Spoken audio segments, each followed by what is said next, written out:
오늘 말씀은 창세기 1장 1절 말씀입니다. 너무나 짧은 말씀이고 너무나 많이 알고 있는 말씀이고 우리가 다 암송하고 있는 말씀입니다. 우리 큰 소리로 함께 봉독하겠습니다. 시작. 태초에 하나님이 천지를 창조하시니라. 아멘. 네. 오늘 말씀의 제목은 절대 반지인가? 아니면 절대 신앙인가? 라는 그런 제목을 한번 잡아봤습니다. 여러분들 혹시 반지의 제왕이라는 영화를 보셨습니까? 저와 아내는 굉장히 많이 보았습니다. 우리 하람이도 절대 반지 혹시 알고 있어요? 모르고 있죠? 한번 나중에 하람이도 한번 보면은 그 가운데 있는 깊은 의미들을 좀 깨달아 알아갈 수 있을 것 같습니다. 반지의 제왕이라는 영화에는 반지가 하나 나옵니다. 근데 이 반지를 소재로 해서 전체적인 이야기가 전개가 됩니다. 그리고 이 반지를 절대 반지라고 부릅니다. 이 절대 반지는 악의 군주였던 사우론이 소유한 힘의 반지입니다. 그런데 아무리 선한 의도를 갖고 있는 사람이라 할지라도 이 반지를 끼기만 하면 누구나 탐욕과 욕심에 물들게 됩니다. 반지의 제왕에 등장인물들 몇몇은 노예를 해방시키거나 백성의 영토를 지키거나 악인을 정의로 심판하려고 합니다. 모두 너무나 선한 의도와 목적을 가지고 있습니다. 그런데 거기에 나오는 모든 그 선한 인물들이 이 절대 반지를 끼기만 하면 물불을 가리지 않는 사람으로 변화됩니다. 무슨 수를 써서라도 그 목표를 이루고자 한다라는 것입니다.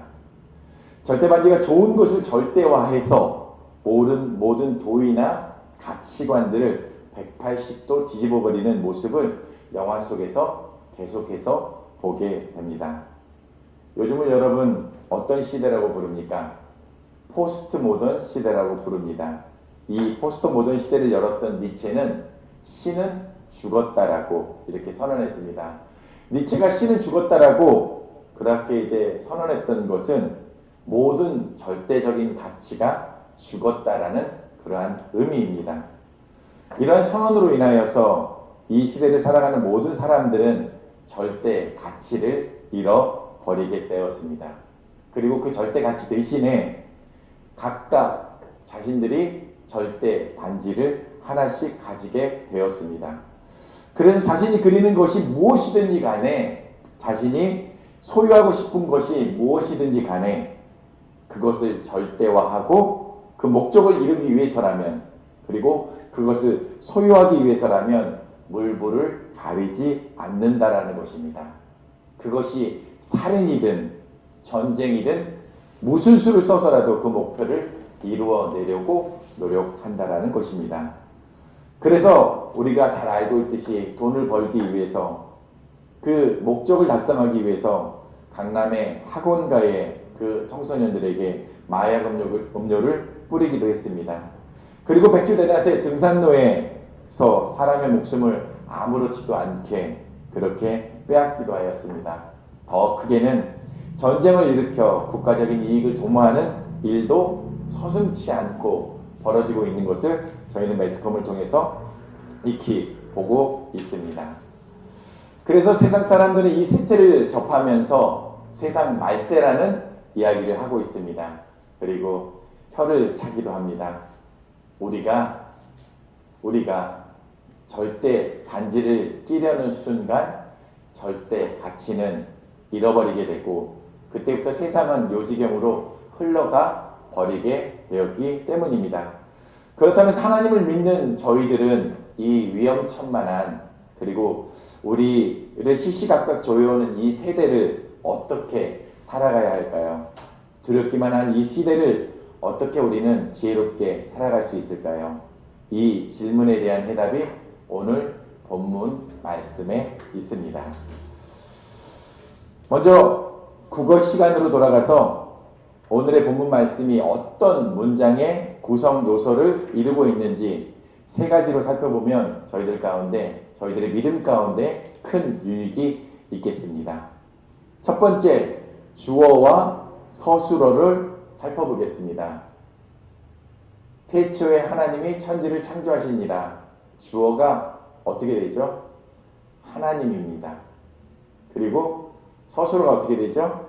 창조하시니라 입니다. 이렇게 딱 주어와 서술어를 놓고 보니까 분명하게 보이는 것이 있습니다. 하나님의 창조 행위를 선언하고 있는 것입니다.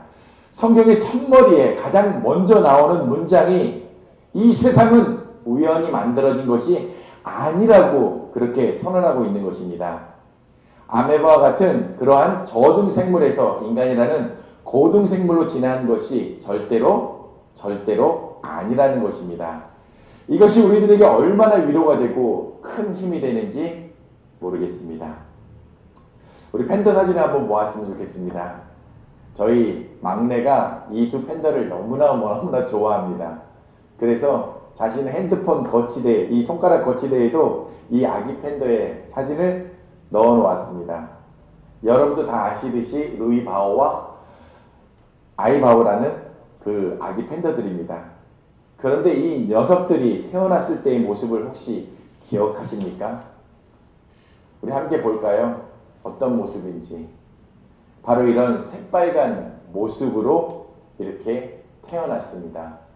사실 저 모습을 보고는 저희가 저렇게 하얀 그리고 검정색으로 털복숭이가 된 그런 팬더가 될 것이라고 저희는 상상할 수 없을 것입니다. 우리는 이런 질문을 종종 합니다. 하지만 답하기 쉽지 않은 질문입니다. 여러분, 닭이 먼저입니까? 달걀이 먼저입니까? 어느 것이 먼저였을까요? 여러분의 답은 무엇입니까? 제가 오늘 일부 예배를 드리면서 저희 아버님에게, 장인어른께 이 질문을 여쭈었습니다. 근데 너무나 감사하게 아버님께서 이렇게 답했습니다. 당연히 닭이 먼저지 라고 얘기하셨습니다. 그래서 그 이유를 여쭸더니 어미가 있어야지, 그 근본이 있어야지 당연히 그 자녀가 있지 않는 거냐 라고 답을 하셨습니다. 그래서 너무나 그 답변을 들으면서 감사했습니다. 저는 이 사진을 보면서 하나님은 그 루이바오와 아이바오의 그 새끼의 모습, 갓 태어난 새끼의 모습을 보면서 하나님은 분명히 어른을 먼저 만들었을 것이라는 그러한 확신을 갖게 되었습니다. 만약에 이 핏덩이가 태어나서 스스로 살아가기 위해서라면 반드시 저 핏덩이가 성장할 수 있도록 도와주어야 하는 누군가의 보살핌이 반드시 있어야 될 것이라고 여겨졌기 때문입니다. 달걀이 스스로 부화될 수 있을까요? 혹 스스로 부화되었다 하더라도 병아리가 어미닭의 보살핌이 없이는 스스로 닭이 될 수 있을 가능성은, 닭이 될 가능성은 얼마나 될까요? 저는 불가능하다고 생각되었습니다. 반드시 저렇게 저 그림에서, 저 사진에서 보는 것처럼 어미닭이 달걀을 품고 3주간 21일의 시간을 보내야만 병아리는 저 알을 깨고 세상 밖으로 나올 수 있습니다. 그리고 그것으로 끝이 아닙니다. 어미닭이 물어다주는 오이를 통해 먹는 문제가 해결되어야 됩니다. 그리고 따뜻한 둥지, 저렇게 품고 있는 따뜻한 둥지와 넓은 어미 품이 있어야지 그 병아리는 닭으로서 성장할 수 있게 되는 것입니다. 그런데 이 모든 일을 누가 하고 있습니까? 누가 하고 있죠? 어미 닭이 하고 있습니다. 왜입니까? 이 질문에 대해서도 저희 장인어른께서 너무나 이렇게 현명한 답을 해주셨습니다. 뭐라고 답하셨겠습니까? 낳았으니까 쥐가 책임을 져야 되지 않겠느냐라고 답을 주셨습니다. 너무나 감사했습니다. 어미 닭이 낳았기 때문에 그 낳은 그 알을 품고 그 병아리를 키우는 것이 당연한 이치고 도리이지 않느냐라고 그렇게 이야기를 해주셨습니다. 어미 닭으로 인해서 그 생명이 만들어졌기 때문에 그 어미는 그 생명을 보존하고 지키고 돌보는 그러한 책임을 느끼고서 그것을 했다라는 것입니다. 이것이 하나님이 만드신 창조의 원리이며 법칙입니다. 그렇다면 우리는 하나님이 창조하셨음에 감사할 수 있지 않겠습니까? 하나님이 저희를 만드셨다라는 것에 대해서 저희 또한 감사할 수 있지 않겠습니까? 너무 죄송한 비유이긴 하지만 어미닭도 자신에 의해 창조된 그 생명을 품고 돌보는 것처럼 하나님도 창조하신 그 모든 것들을 돌보시는 분이라고 저희들은 여길 수 있지 않겠느냐라는 것입니다. 희망이 보이지 않습니까? 마음이 따뜻해지고 입가에서 참 미소가 띄어지지 않습니까? 우리를 만드신 하나님이 우리를 품으시고 보호하심을 믿으시고 안심하시고 이 땅 가운데 주어진 그러한 삶들을 살아내시기를 예수님의 이름으로 축원드립니다. 자, 두 번째로 우리 한번 살펴보기를 원합니다. 이제 주어와 서술어에서 목적어가 하나가 더 추가되었습니다. 하나님이 창조하셨는데 무엇을 창조하셨다라고 기록되어 있습니까? 우리 무엇을 창조하였는지 한번 읽어볼까요? 하나님이 무엇을? 천지를 창조하셨느니라. 무엇을 창조하셨다고 되어 있습니까? 천지를 이라고 기록되어 있습니다. 천지는 우리를 포함해서 우리 모든 인류를 포함해서 이 시공간에 있는 그 모든 것들을 전 우주를 포함한 이 지구를 포함한 우주를 포함한 모든 것들을 하나님께서 만드셨다라는 것입니다. 이 목적어 하나님이 천지를 우리를 창조하셨다라는 이 말씀이 저희들에게 또한 큰 위로가 됩니다. 잠시 이 사진을 한번 보시겠습니까? 저희 막내의 사진입니다. 오늘은 막내가 많이 등장을 하고 있습니다. 저희 막내가 그때 열이 펄펄 나면서 이제 기침도 하고 아마 독감에 걸렸었던 것 같습니다. 그래서 병원에 데리고 가서 주사를 놔주고 했음에도 불구하고 너무너무 아파서 엄마 품에 안겨 그렇게 울고 있는 장면입니다. 저희 막내는 기억하는지 모르겠지만 저는 이렇게 막내가 울다가 엄마 품에서 너무나 편안하게 새근새근 그렇게 평안함 가운데 안정감 가운데 잠들어 있었던 모습을 기억하고 있습니다. 이렇게 막내가 가장 편안하게 안정감을 가질 수 있는 곳이 어디일까요? 우리가 이 세상 가운데에서 고통 가운데 있으면서 가장 기억하게 되는 곳이 어디일까요? 바로 엄마의 품입니다. 왜냐하면 이 세상 누구보다 가장 오랜 시간을 함께한 존재가 엄마이기 때문입니다. 엄마의 뱃속에서 10개월은 정말로 신비스러운 그러한 시간입니다. 엄마와 한 몸을 이루고 지냈던 그러한 시간이기 때문입니다. 그렇기 때문에 우리는 아프고 병들고 고통스러울 때 고향을 그리워하고 친정을 그리워하고 특별히 친정 엄마를 우리의 어머니를 늘 보고 싶어 하는지도 모르겠습니다. 늘 그 품에 안겨 있으면 모든 두려움이 사라지고 보호받고 있다라는 그러한 안정감을 느끼게 됩니다. 왜일까요? 바로 나를 낳아주신 분이 엄마이기 때문입니다. 그리고 진자리 마른 자리 갈아넣으시며 손발이 다 닳아지도록 그 고생을 마다하지 않으신 분이 엄마이기 때문입니다. 그런데 엄마는 왜 이 모든 것을, 이 고통스러운 것을, 이 힘든 것을 그렇게 감당하셨을까요?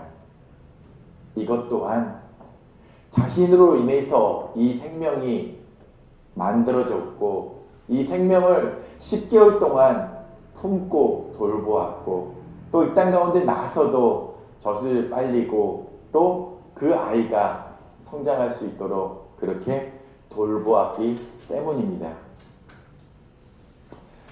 그런데 하나님이 무엇을 만들었다고, 무엇을 창조하셨다라고 기록되어 있습니까?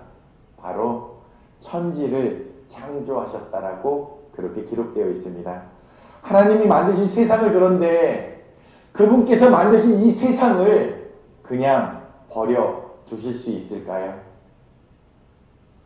이 책임이, 이 만들어진 세상에 대한 책임이, 그 절대적인 책임이 누구에게 있을까요?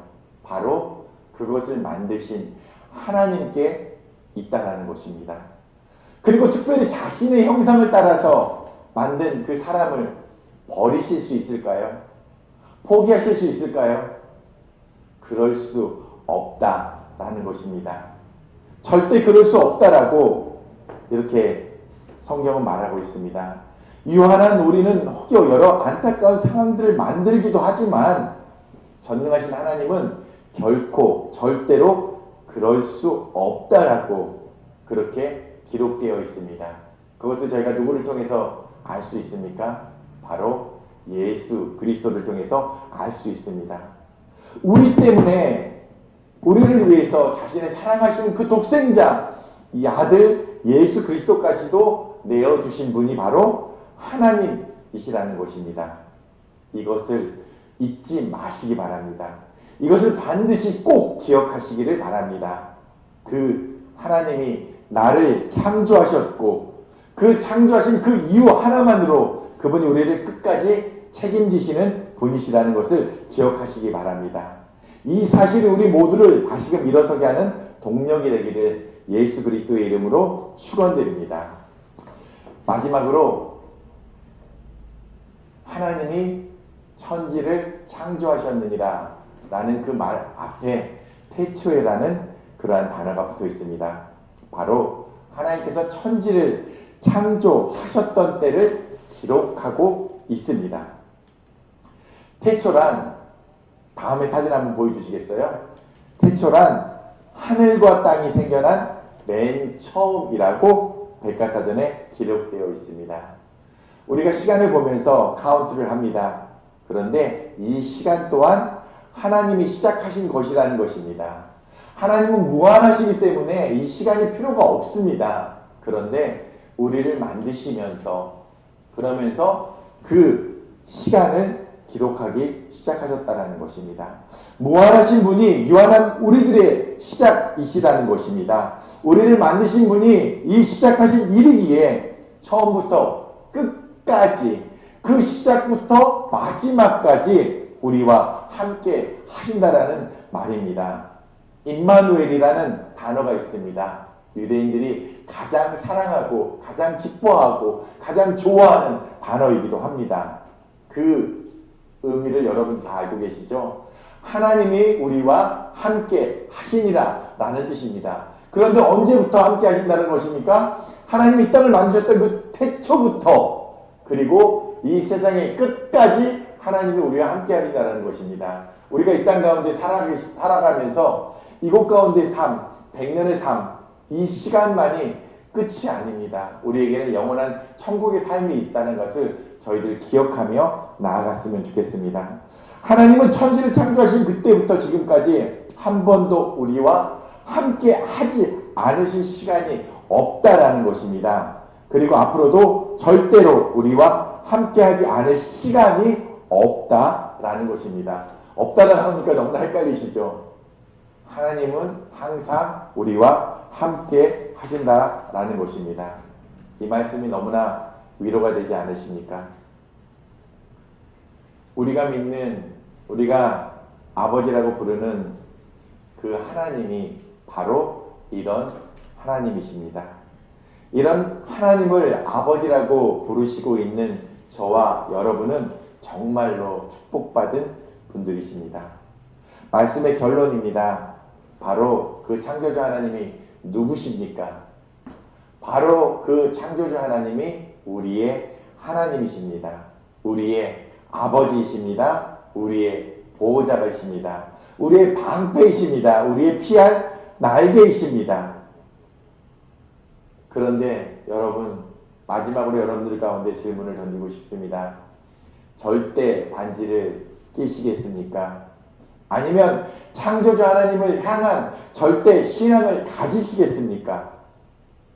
혹여나 2024년도 시작하면서 여러분들 가운데에 결심하며 나는 이거를 성취할 거야 라고 여러분들 가운데에 끼고 계시는 절대 반지가 있다라면 속히 그 절대 반지를 빼버리시고 창조주 하나님을 향한 절대 신앙을 가지고서 2024년을 살아내시는 그리고 승리하시는 순자교회 모든 성도님들 되시기를 예수님의 이름으로 축원드립니다. 아멘.